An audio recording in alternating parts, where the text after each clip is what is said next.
This vlog is going to be about risk and ambition.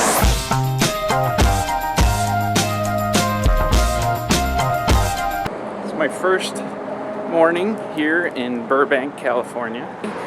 And since I'm so close to where my wife and I moved to when we lived in Burbank here, I'm going to walk over to our old apartments. So this vlog, we're going to talk about risk and ambition. I think some interesting questions is risk irresponsible and is ambition greedy? And I think how people determine the answer to those two questions is based on the result of what you're doing or the intention.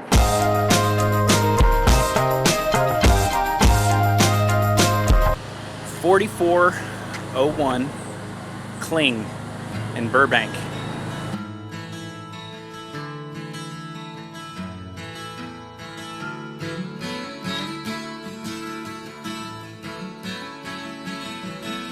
And even though the moment passed me by, I still can't turn away.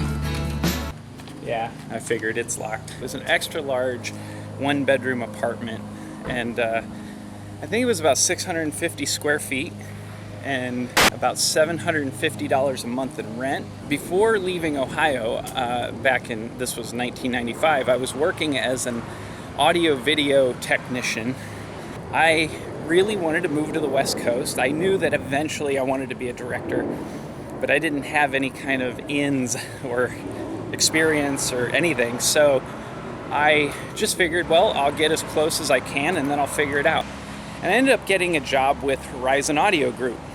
And it was pretty cool. I got to, hold on, it's really loud.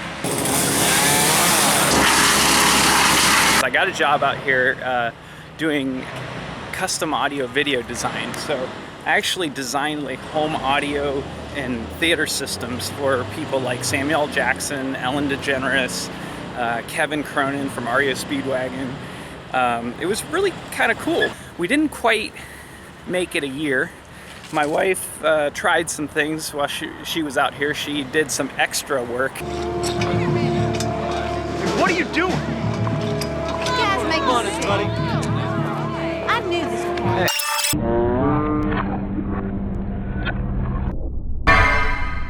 She decided she wanted to move back, and then I decided we wanted to move back.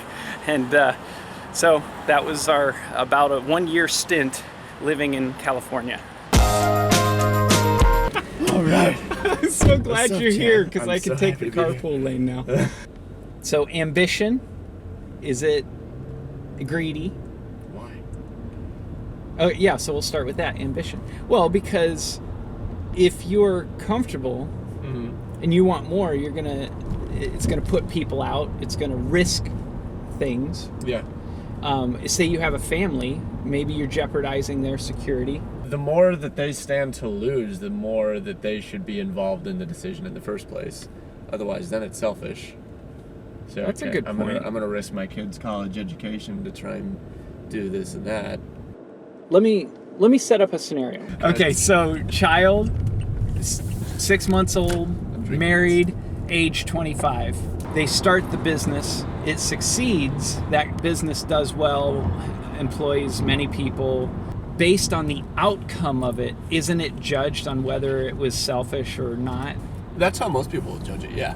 Because the I intent... disagree with that because the intent is the same regardless. Like, even if your intent is totally wholesome, quote unquote, okay, yeah, I want to go double this money because it's going to be even more stable education for my child, which sounds very noble and whatnot. Like, if you lose on, say, a 50-50 hand of blackjack. But here, I want to back up a second. I gave you a hypothetical scenario that isn't a hypothetical. I described me. Okay. I was 25, my son was 6 months old, I spent everything we had, took out a loan, and started a company. Did you talk to Julie about it, or you just say? Yes, So you and she talked was to her about it. very uncomfortable with it. We should And talk to her. I bought a computer on credit without her knowing. So that was a little weak sauce. Yeah, it's horrible. Like, the intent was horrible. Like, I was just purely determined that I wanted to make something of myself. It was completely selfish. Now, fast forward almost 20 years, dozens of jobs, multiple businesses, and, you know, you could argue that Flight Test and Rotor Riot impact the world. All of that came from that decision. Now, my intent was not very pure at the time. It was, I would say it was pretty much selfish ambition. But is it to be judged by the result or the intent?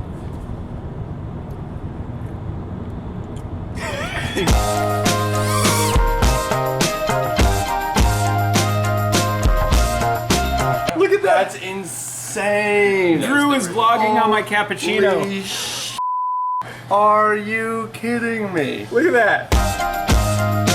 Going back to my original question, is being too ambitious greedy? I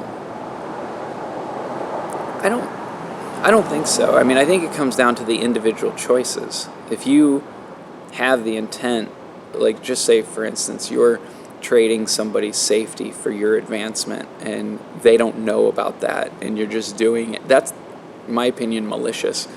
Like for instance, you and your spouse have discussion about doing something great and you both feel as though you've put the risks on the table and you're willing to take those risks, then that's not greedy, that's living, that's life. I think what we do is we attach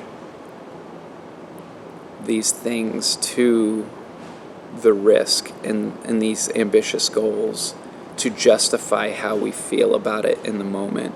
So what we do is we say, oh, you're trading the health of your family and their livelihood and their safety for this. That's a big leap. To say, hey, I'm going to go get a $100,000 loan and I'm going to put it into this business and do this thing. And then you come back to that and you're like, I'm trading my... You have no way of knowing that's what you're actually trading. You're just presuming, because there are many, many people on this earth that have taken out six-figure loans to do something fantastic that their families were fine. I would go as far to say most people that have done that are fine. Because typically the people that are willing to do that are the type of people that can brush themselves off and keep going. When I talk about being ambitious, I'm talking about have this idea and I really believe in it. I've done some market research and I've investigated all I can. I've asked questions and this has been over time, weeks, months, possibly years. That's different than I have an idea today and by Wednesday I'm going to go get a six-figure loan. That's not the same thing. This is the third time I'm recording the ending of this vlog.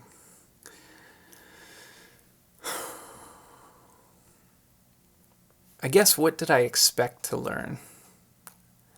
I don't know. I think I probably already have my view of ambition already set. I think what I learned was how other people saw it. Drew is quite a bit younger than me. I think he's 27. I'm 44. So to hear the different perspective and you know, from a different age about risk and ambition. And I also talked to another friend, Daryl, who has become quite successful in the commercial drone industry.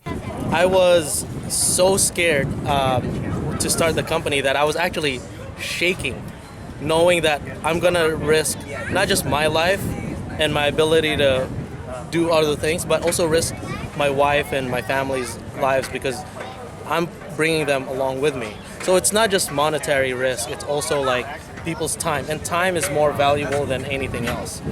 And so for me, you know, it was a tremendous amount of fear that started, that overwhelmed me when I knew I was going to start the company. I did it anyways, and a lot of, you know, you get a lot of people saying, hey, you're too much of a risk taker, maybe cut down a little bit. But then you look at people's lives, you know, there are people that are ultra good at what they do, or they're ultra successful with their business. But when you look back to their history, most of them have sacrificed so much. When I talked to Brian, who is an owner of a cafe, and he was also the producer of Fear Factor and Deal or No Deal. He had quite a bit of success, and then, he went and dealt with more risk, and he shared his stories with me. I think you're only greedy if you don't get back. If you take it all in and you don't share the rewards with other people, whether that be in giving back to the community financially, giving back to the community through volunteerism and so on, to me that's greed. So as far as ambition being greedy, no, I don't know where I got that concept. I think a lot of people that I've talked to don't necessarily agree with that. So it's interesting as to where I even picked that up along the way. So I think that was one thing I learned, was I had kind of this view that other people saw ambition as greedy. So apparently I was feeling ambition was greedy, suppressing it and projecting it on others somehow. I don't know. Now, as far as risk, and is it irresponsible? Again, it was probably my preconceived notion of risk and how I saw it, and I think I was projecting that and kind of had the assumption that other people saw it that way. Just don't pull other people into risk without them knowing. I don't know if that's the closure you were expecting, but I think, I'll continue to think about this, and I think the biggest thing I can take from this vlog is talking to other people about my thoughts and realizing how much I project my original preconceived notions that are suppressed upon others. It's late, and I already shot this ending 3 separate times, and I just wanted something simple and real, and I think this is it. I'd like to hear from you guys. What kinds of topics would you like to see me explore? Share it with me. This is fun. I'm learning a lot about myself.